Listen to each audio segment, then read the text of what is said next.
Nouvelle constitution posée sur une table, page marquée au stylo feutre. Nous sommes avec Marius Ndri, secrétaire général adjoint de l'Assemblée nationale. Partagé entre plusieurs rendez-vous, il nous ouvre les portes de son bureau pour une interview. Nous parlerons du Sénat et du Parlement. Première question, qu'est-ce qu'un Sénat? Le Sénat, c'est une chambre parlementaire, c'est la deuxième chambre parlementaire.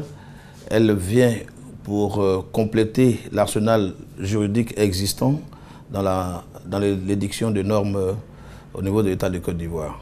Une certaine confusion règne cependant dans l'esprit du citoyen lambda entre le Sénat et le Parlement. Qu'en est-il réellement?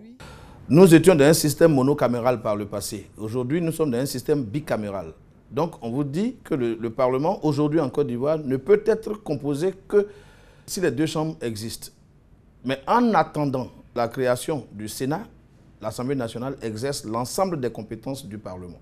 Voilà qui est désormais clair. Pas de place pour une confusion quelconque. Le rôle du Parlement pourrait-il changer avec l'arrivée du Sénat?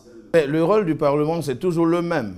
C'est-à-dire qu'initialement, c'était l'Assemblée nationale qui exerçait l'ensemble des compétences dévolues au Parlement. Mais à partir de maintenant, ce sera le Sénat et l'Assemblée nationale qui exerceront l'ensemble des compétences dévolues au Parlement par la Constitution. Donc, il aura une double expertise maintenant en matière de législation. L'expertise qui découlera de ces deux instruments de la République va-t-elle permettre une évolution positive dans la gestion des affaires courantes? Il est bon d'avoir plusieurs regards.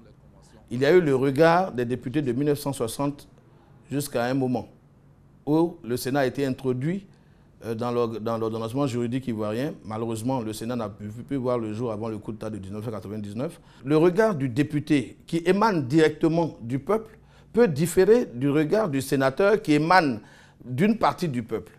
Le sénateur est vu comme l'élu des élus, puisque le collège électoral est constitué d'élus. Les élus locaux, les élus nationaux.